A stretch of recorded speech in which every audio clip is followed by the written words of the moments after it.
So when I made my list of books that I've read in the year previously, 39 or so books, I forgot 7 books. Right when I was done making the video, books started coming to my mind. My wife was like, "Oh, did you do this book? Did you do this book?" And I was like, "No." So, "Oh, did you do this book?" No. So I've got 7 more books for you that I forgot in the previous video that I read in the past year. So that brings the total up to 46. First one, The Education of a Child. Can you get a good look at that, Sony? Okay, The Education of a Child by Francois Fenelon. This book is published by Lamplighter, which if you're not familiar with Lamplighter, they republish old books from the past. Really children's books. This book is about educating children or cultivating godly virtue, wisdom, and discretion in a child. And it was okay. I think my wife liked it a little bit more than I did. But there's some things in here about raising boys in particular, raising girls in particular, to teach girls to shun vanity, from teaching boys to not be a bunch of wimps. Okay, so there is some of that sort of old school training up of children in Education of a Child. So that one's pretty good, from Lamplighter. Excuse me. The next one that I forgot was Spurgeon Sorrows, Realistic Hope for Those Who Suffer from Depression by Zach Eswine. And this was recommended to me by a friend, and he enjoyed it. I enjoyed it. I didn't love it.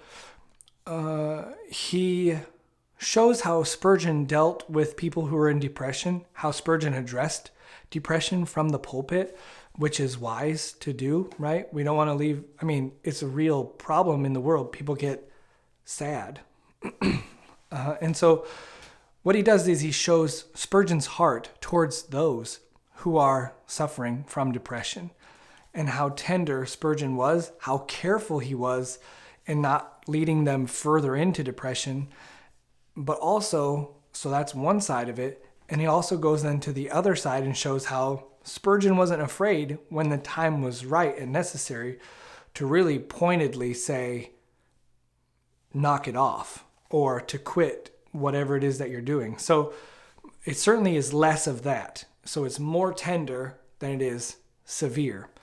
And it was okay. I would say if you have someone that struggles regularly with depression, or if you struggle regularly with depression, and I'm not just talking about like you get sad every once in a while, but really struggles with depression, then that's probably one that would help you. Can't say for sure. One that we read on our vacation last year to the kids was one of my favorites from my childhood, and that's called The Hatchet by Gary Paulson. It's about a boy who has to survive alone in the wilderness in Canada. And all he's got, you can imagine, is a hatchet. And there's one of the things, so a little bit spoilerish about this book. So skip till you see the next one if you don't want to hear the spoilers. One of the things about this that I really like is his parents separate. And that's one of the reasons why he is where he is because he was on his way in a plane to see his father. And he struggles a lot with what he sees his mom doing with these other guys, and how he was sort of forced to choose.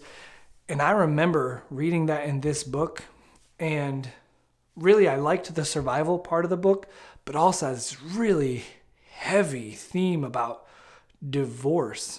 And not that divorce is permissible as much as Christians make it out to be, or not that divorce should be on the table for a Christian in their consideration. Nevertheless, we live in a world of divorced people. We live in a world of children who are raised in sort of homes where divorce was a part of their reality. And so I remember seeing this struggle, and it's heavy, but at the same time, it's a survival story, so that was good. So I enjoyed reading that. He contemplates suicide at one time in the book, so this is a great book to read with your kids and then talk about what's going on. The Hatchet by Gary Paulson. Another one that we read out loud as a family is A Sure Guide to Heaven by Joseph, what do you say this? Aline? A Sure Guide to Heaven by Joseph Aline. And this is, it takes and it sets the marks of the unconverted, the marks of the converted life. Then it sets forth the duty and the necessity of repentance and belief in the gospel, receiving and resting upon Jesus Christ alone for salvation.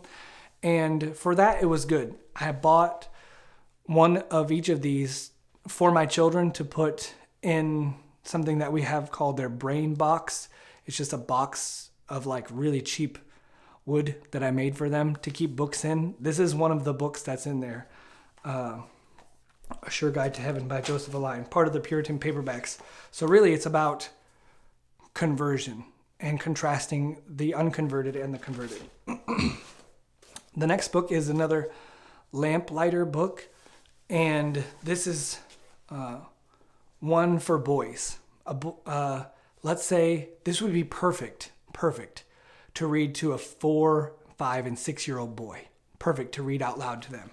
So Dad, if you're looking for a book to read to your kid, Jack the Conqueror. Okay, Jack the Conqueror is about this boy whose parents have died. He's raised by an aunt. Of course, she's wicked as the devil and exploits him, tries to take advantage of him. And Jack gets advice one day from a stranger on what he needs to do to be a conqueror in the world.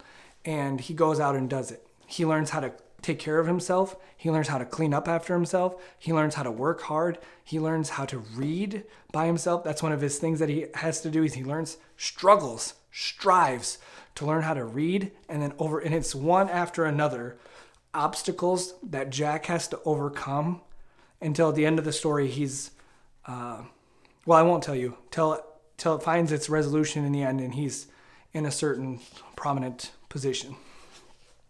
So Jack the Conqueror by Lamplighter Press. That was a good one. I read that to my boys. 2 more books left. This one was recommended to me by the same person who recommended Spurgeon's Sorrows. It's called Called to the Ministry by Edmund P. Clowney. So it's sort of like about the pastoral calling and knowing and discerning a clear calling of God for ministers, that it's that's what it's about. And it was good. It takes some of the, really, if you're struggling with the mysticism of a call to the ministry, or sort of like this nebulous, like, am I just supposed to recognize a feeling that I have inside of myself? And that's how I know I'm called to the ministry? Or is it because other people tell me that I'm so gifted that means I'm called to the ministry? Like, what does it mean to be called to the ministry? If that's a question that's pressing upon you, then I would recommend this book to you. Okay, it's pretty short. Okay, you could read it in a couple summer afternoons, laying in your hammock in your yard. Speaking from experience. Next book is Adorning the Dark. This is by Andrew Peterson. He's the author of the Wingfeather Saga, which is a series of children's books, which my children love Andrew Peterson's Wingfeather Saga. And that is a sort of set of fantasy for children that he wrote.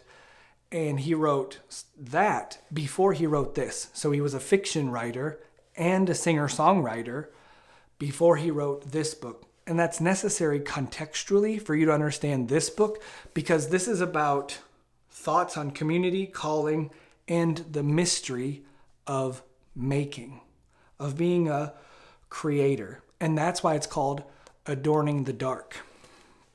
And so he talks about, really this book made me think a lot about being a producer versus being a consumer, about being a maker versus being a taker, about being a creator instead of just a destroyer of things. This book sort of put me on the path to think that way. I don't think it does it best.